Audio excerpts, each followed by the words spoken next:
सब कुछ है अपने देश में, रोटी नहीं तो क्या। सब कुछ है अपने देश में, रोटी नहीं तो क्या। वादा लपेट लो जो लंगोटी नहीं तो क्या। जय हिंद दोस्तों, मैं शम्स तबरेज और आप देख रहे हैं टाइम्स मेल। इस वक्त पूरे देश में आग लगी हुई है और इस आग को लगाने का जिम्मेदार केवल और केवल इस देश का बेरोजगार नौजवान है। वो मोदी जी की कोई बात मानने को ही तैयार नहीं। मतलब जब हमारे मोदी जी ने कह दिया कि अग्निपथ योजना से नौकरी पाने वाले अग्निवीर 4 साल में टाटा बिरला अंबानी बनकर निकलेंगे, तो लोगों को मोदी जी की बात मानने में क्या दिक्कत। मतलब हमारे मोदी जी 18-18 घंटे काम करते हैं, कदम कदम पर फोटो खिंचवाते हैं, मौका आने पर कैमरे के सामने अपने अश्क भी छलका लेते हैं। लेकिन अग्निपथ के अग्निवीर ना तो सरकार की कुछ सुनने के लिए तैयार हैं और ना ही रुकने के लिए। महज 3 दिन के भीतर हालात इस कदर खराब हो गए हैं कि मानो बीजेपी और बीजेपी के सिर पर सत्ता का नशा बिना नींबू के ही उतर गया है। बाबा के सूबे में बुलडोजर की गर्मी शांत हो गई है। कल तक पत्थर के जवाब में बुलडोजर चलाने वालों को अग्निपथ की हिंसा में ना तो कोई परवीन फातिमा मिल रही है और ना ही कोई मोहम्मद जावेद नजर आ रहा है। जुमे की नमाज के बाद बुलडोजर चलाने के लिए नई लिस्ट का कुछ अता पता नहीं है। बोले तो अक्खा हिंदुस्तान की नई इबारत लिखने के लिए नौजवान सड़क से लेकर रेलवे स्टेशन तक सरकार से 8 साल का हिसाब किताब कर रहे हैं। लेकिन सरकार इस वक्त बचाव की मुद्रा में बैठी है। मामा शिवराज के सबसे गुस्सैल और रौद्र रूप दिखाने वाले नरोत्तम मिश्रा भी बहुत शांत चल रहे हैं। वो तो बिल्कुल आइसोलेट मोड में पहुंच चुके हैं। कल तक चूड़ी बेचने के लिए मोहल्ले मोहल्ले आधार कार्ड की जांच कर रहे थे लोग, लेकिन आज खुद ही गली गली में अग्निवीर घूम रहे हैं। और मजाल नहीं जो किसी पत्थर चलाने वाले को पत्थरबाज कह सके, हिम्मत नहीं जो किसी एक को कह सके कि पत्थर के जवाब में तुम्हारे घर पर बुलडोजर चला दिया जाएगा, तुमसे एक एक नुकसान का हिसाब लिया जाएगा। कल तक थाने में बंद करके रिटर्न गिफ्ट सौंपने वाले खुद ही सड़क पर निकलने से कांप रहे हैं। क्या पता छात्रों की एक बड़ी टोली कब और कहां रिटर्न गिफ्ट सौंपने लगे। जो लोग कल तक खरगोन से लेकर जहांगीरपुरी तक बुलडोजर चलाकर बाबर, अकबर और औरंगजेब को सबक सिखा रहे थे, राष्ट्रवाद की आंच में जिन टोपी वालों का कुर्ता फाड़ने के लिए तैयार थे, अग्निवीरों की भीड़ को देखकर अच्छों का इस वक्त कच्छा बनियान लंगोट और धोती पैंट गीला हो गया है। मुल्लों को सबक सिखाने वाले वर्दी के पुरोधाओं की नजर कमजोर हो गई है। गरीब का छज्जा गिराकर मुगलों को मुंह तोड़ जवाब देने वाले इस वक्त यहां वहां दौड़ लगा रहे हैं और पीछे पीछे दौड़ रही है अग्निवीरों की भीड़।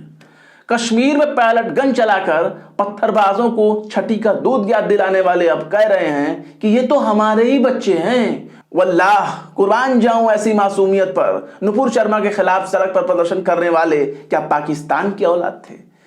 क्या बांग्लादेश से आए थे? क्या वो सऊदी अरब, चीन, ताइवान, लेबनान, कतर, मिस्र और यूनान से आए थे? आज एक डंडा चलाने की नौबत आई तो सब हमारे ही बच्चे हैं। दरअसल कुछ लोगों की फितरत ही ऐसी है कि अगर सामने वाला कमजोर, मजलूम और निहत्था होता है तो उसे पीट कर कोई भी खुद को शूरवीर साबित कर देता है। वरना अगर दुश्मन उम्मीद से ज्यादा ताकतवर होता है तो बड़े से बड़ा शख्स भी पड़ोसी को अपना पापा कहने लगता है। लेकिन खैर छोड़िए, बात करते हैं अग्निपथ की। अग्निपथ सरकार के लिए एक नासूर बन चुका है। इसके लिए ना तो मुगलों को जिम्मेदार ठहराया जा सकता है और ना ही जवाहरलाल नेहरू को। लेकिन एक बात अभी तक समझ में नहीं आई। अभी कल तक तो मुल्लों की चूड़ी टाइट करने की बात कह रहे थे, रोजाना हर मस्जिद के नीचे मंदिर का दावा कर रहे थे, टीवी चैनलों पर घंटों बैठकर बनारस को लाइव दिखा रहे थे। अपने अपने मोहल्लों का हिसाब ना जानने वाले अनजान लोग भी इतिहासकार बने फिर रहे थे।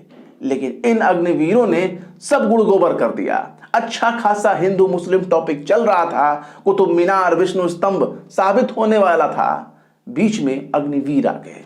ताजमहल तेजो महल बनने वाला था, लेकिन बीच में पत्थरबाज आ गए। अभी जामा मस्जिद लाल किला का नंबर भी नहीं आया, लेकिन नौजवानों की भीड़ ने सारा का सारा एजेंडा ही चौपट कर दिया। कम से कम भारत को विश्व गुरु बनने तक तो रोक सकते थे। कल तक जो गजवाए हिंद वालों की नट बोल्ट स्क्रू टाइट करने की बात करते थे, वो लोग कुछ भी नहीं बोल रहे हैं, एकदम खामोश हो चुके हैं। आईटी सेल वाले ओवर टाइम करके मुगलों का सच्चा इतिहास व्हाट्सएप यूनिवर्सिटी पर फैला रहे थे, लेकिन हुआ कुछ उल्टा। सड़क पर घूम रहे बेरोजगारों ने सारे व्हाट्सएप ज्ञान का गोबर पोत दिया। कई हिंदूवादी संगठन तो बकायदा मस्जिदों के नाम पर पुलिंदा हवा में लहरा रहे थे, कह रहे थे एक एक मस्जिद को मंदिर बना देंगे। कल तक नुपुर शर्मा के नाम पर टीवी चैनलों पर प्रवक्ता और भाड़े के फर्जी मुल्लाओं का मजमा लगा करता था, लेकिन आज किराए के टट्टुओं की महफिल ही एकदम खामोश है। बजरंग दल, वीएचपी, हिंदू सेना, करणी सेना, महाराणा प्रताप सेना वाले रोजाना किसी न किसी दरगाह को मंदिर बनाने पर अड़ जाया करते थे, लेकिन आज ये तमाम मौका परस्त सेनाओं के सैनिक भी पता नहीं किस गुफा में लापता हो गए हैं। उनके हाथों के गड़ासे, उनके हाथों में नजर आने वाली तलवार और फरसे भी कहीं दिख नहीं रहे हैं। चारों तरफ केवल पत्थर ही पत्थर नजर आ रहा है। बिहार को आंदोलन की धरती कहा जाता है, लेकिन बिहार इस वक्त सबसे बुरे दौर से गुजर रहा है। वहां तो छात्रों के गुस्से से कई ट्रेनों की बोगियां खाक हो गई। सोचिए, ये काम कोई और कर रहा होता तो आज मीडिया उसे आतंकवादी कह रही होती, आज मीडिया उसे टुकड़े टुकड़े गैंग पाकिस्तानी और जिहादी कहकर बुला रही होती। पुलिस शक्तिमान बनकर सड़क पर गश्त कर रही होती, रैपिड एक्शन फोर्स वाले यहां वहां डंडे भाज रहे होते, कईयों को थाने में बंद करके रिटर्न गिफ्ट दिया जा रहा होता। पर शायद इस बार बेरोजगारों ने रोजगार के लिए पूरे 8 साल का रिटर्न चेक कर लिया है। एक तरफ छात्र लगातार इस स्कीम को वापस लेने की मांग कर रहे हैं, वहीं दूसरी तरफ बीजेपी के राष्ट्रीय प्रवक्ता गुरु प्रकाश पासवान ने कहा है कि सरकार इस स्कीम को वापस नहीं लेगी।